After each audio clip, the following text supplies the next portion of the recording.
Kuna msemo unasema kila lenye mwanzo basi lina mwisho, lakini sisi hapa taasisi ya dawa asili Chuo Kikuu cha Muhimbili tunasema kila lenye mwanzo basi lina muendelezo. Leo hii tumemaliza mafunzo ya uendelezaji wa dawa za asili kwa ngazi zote 3.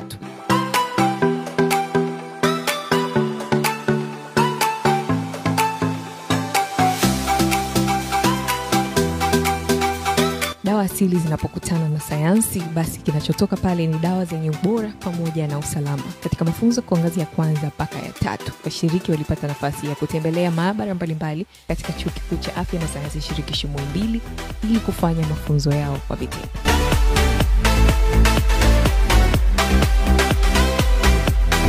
Hapa tuko na wanafunzi ambao wako tayari kwenye kufanya mapinduzi ya tiba asili na tiba mbadala nchini Tanzania. Habari?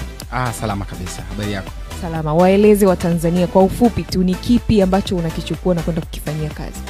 Okay, nipende tu kuambia wa Tanzania kwamba hapa tumejifunza namna ya kutunza dawa, kuandaa dawa na kuondoa uchafu wote kwenye dawa, na hili dawa iweze kuwa na ufanisi. Kwa hiyo tumejifunza kitu kikubwa sana. Kwa hivyo tunaondoka hapa tukiwa wajasiri, tukijua kwamba tunaenda kufanya mapinduzi katika nchi ya Tanzania kwa ujumla popote pale tunapotoka. Hii ni taasisi ya dawa asili Chuo Kikuu cha Muhimbili. Endelea kuwa nasi.